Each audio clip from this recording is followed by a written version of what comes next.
Lights, camera, rolling, action.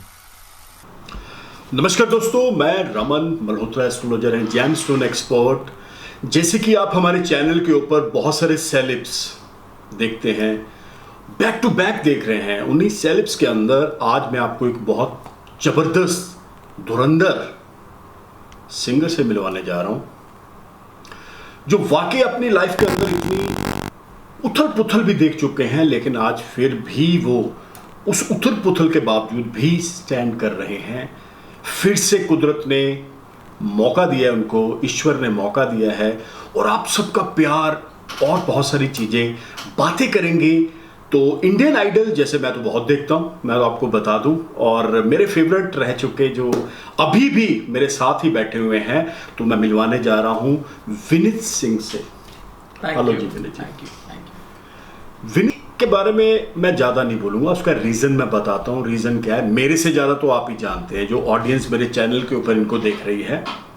जिसे मैंने बोला कि लाइफ के अंदर बहुत सारे फैक्टर्स आते हैं, plus minus, part of life है, सबके साथ होता है। लेकिन जो जर्नी होती है, अगर आप एक बार गिर चुके हैं फिर से खड़े हो गए ना घुड़सवार, तो वो हार का स्वाद लेना बहुत ज़रूरी होता है। जो हार होती है वो आपको तजर्बा दे के जाती है, जो हार होती है वो आपको और सख्त कर देती है, जो हार होती है वो आपको इतना ज़्यादा अंदर से मजबूत कर देती है कि आप अगेन बुरे समय के खिलाफ खड़े होके अपनी लाइफ को आगे लेके चलते हैं। तो कुछ बातें, कुछ ऐसे किस्से जो हम कोशिश करेंगे आपको इस चैनल के अंदर, इस एपिसोड के अंदर दिखाएंगे। तो विनीत भाई बताइए कुछ ऐसी चीज़ें जो आपके साथ, जैसे बहुत सारे लोगों को पता है कि जो प्लस माइनस फैक्टर हुए हैं, लेकिन अभी आप क्या फील कर रहे हैं राइट नाउ? अभी आपके अंदर ऐसा क्या लग रहा है कि यस, कुछ समथिंग न्यू, समथिंग बेस्ट, कुछ ऐसी चीज़ें आपके साथ जो, जिसे मैं बोलता हूँ यूनिवर्स की एनर्जी आपके साथ अगेन बेस्ट वाली शुरू हो चुकी है? जी। सी बेसिकली मैं अभी बहुत ही ज़्यादा कॉन्फिडेंट और बहुत ही ज़्यादा रिस्पॉन्सिबल फील कर रहा हूँ, क्योंकि सबको पता है मेरी जर्नी में क्या हुआ है। एक ब्रेक आया था मेरी जर्नी में, और मैं काफ़ी mentally I was going through a lot of things, और वो सारी चीज़ें मुझ पे इतना असर कर गई थी कि एक टाइम पे मुझे ऐसा लगने लगा था कि शायद म्यूज़िक मैं नहीं कर पाऊँगा, और मैं ऑलमोस्ट गिव अप करने के उस पर आ गया था।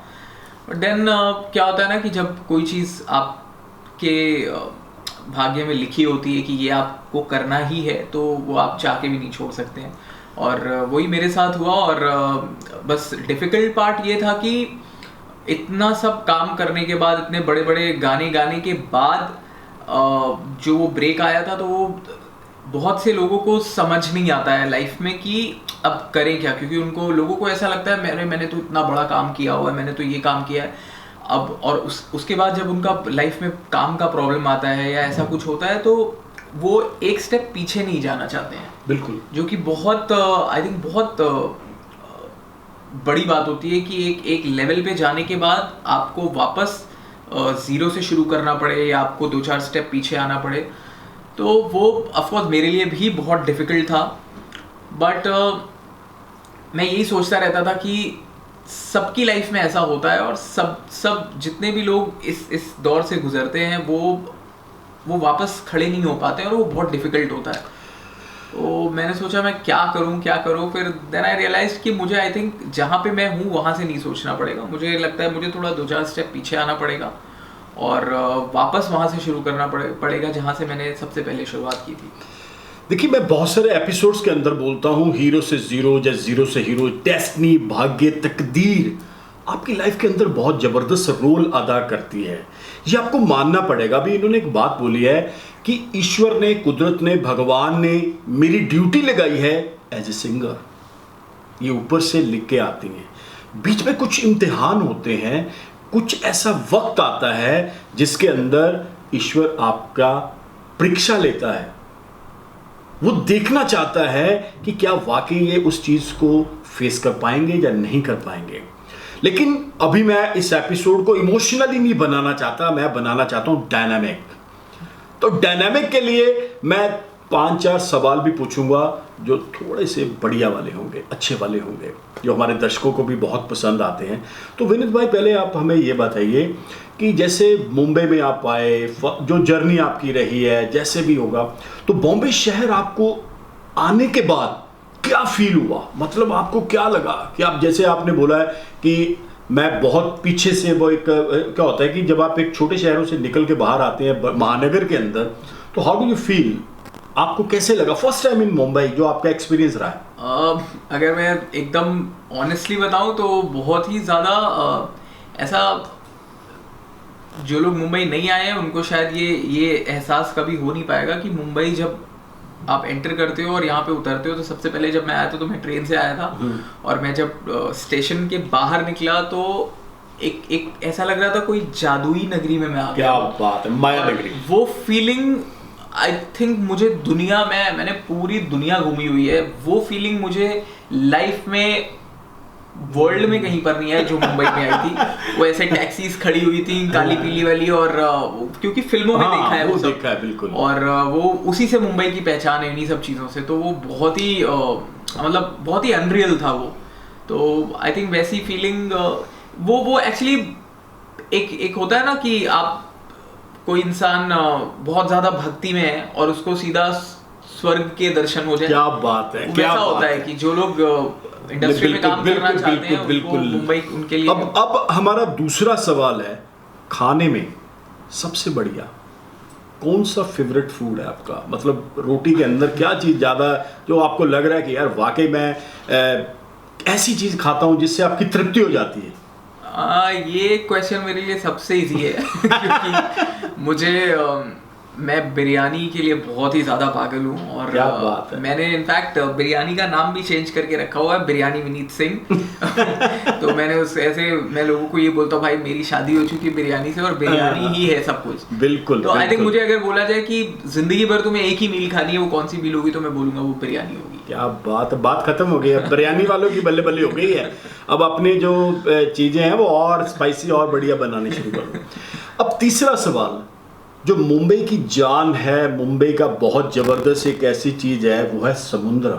जो इसकी लहरें हैं, जो बहुत कुछ हमें बोलना चाहती हैं, वो हमसे क्वेश्चन पूछती हैं, हमें आंसर भी देती हैं। उसके बारे में जब आप पहली बार जुहू बीच आए तो आपका तजर्बा क्या रहा?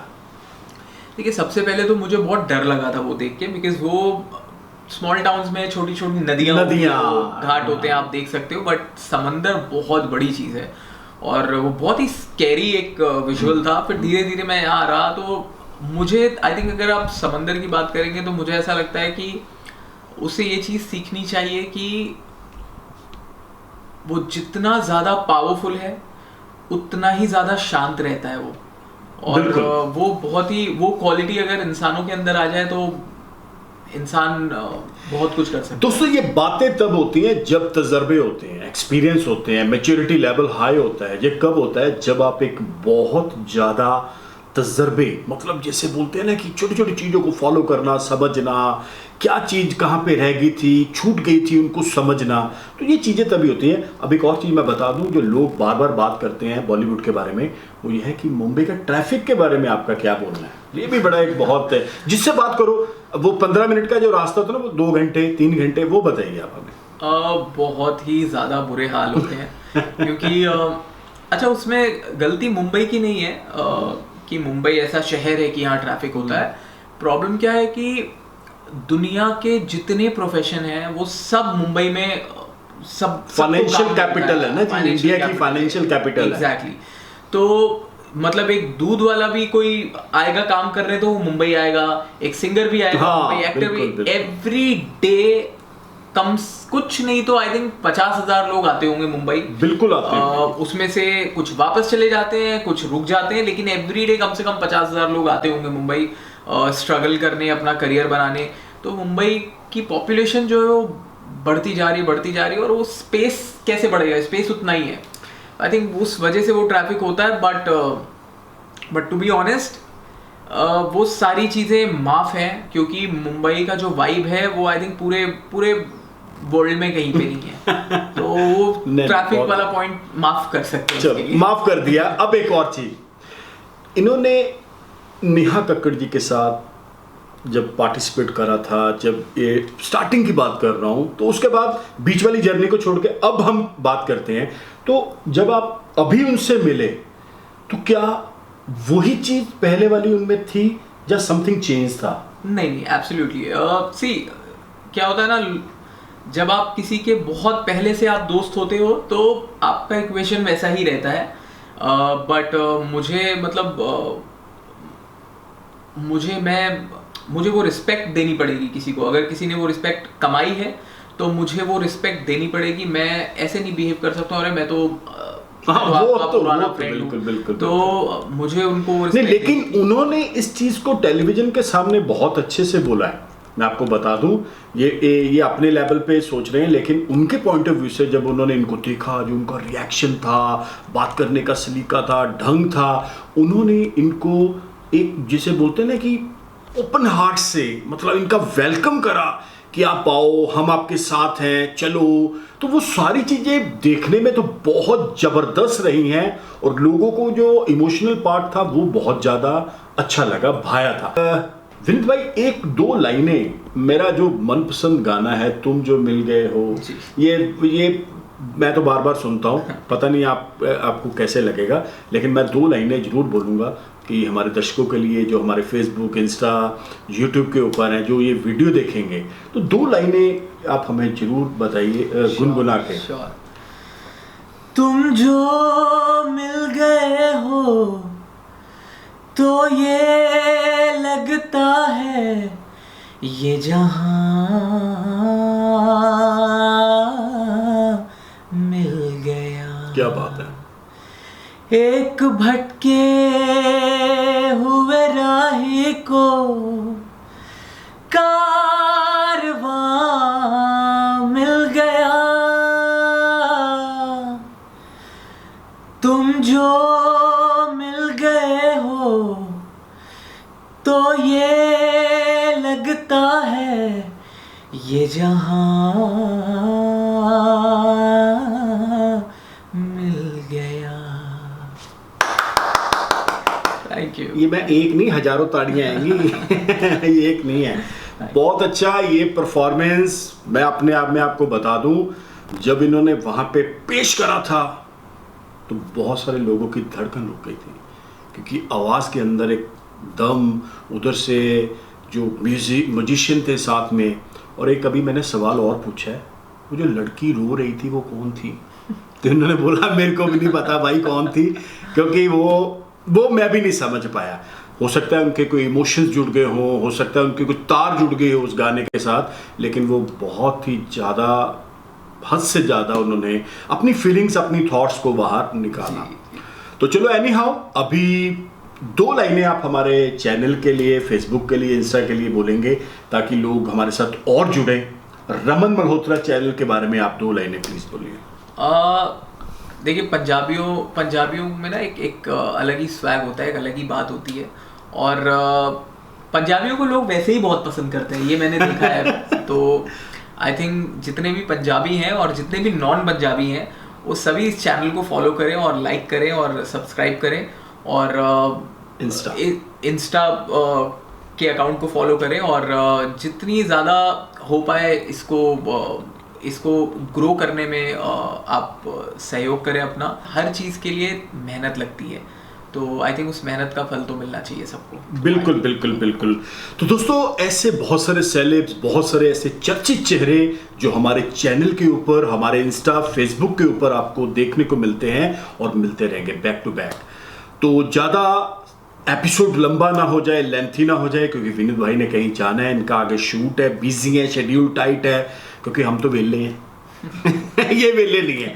तो मिलता बहुत जल्द, तब तक के लिए नमस्कार, धन्यवाद, have a nice day, thank you very much, thank you. Raman ji से कंसल्ट करने के लिए आपको कहीं जाने की आवश्यकता नहीं है। सिर्फ उनका फोन नंबर 9876726492 मिलाकर अपॉइंटमेंट बुक कर सकते हैं और डायरेक्ट उनसे फोन पर बात करके आप अपनी समस्या का समाधान पा सकते हैं। So book your appointment now.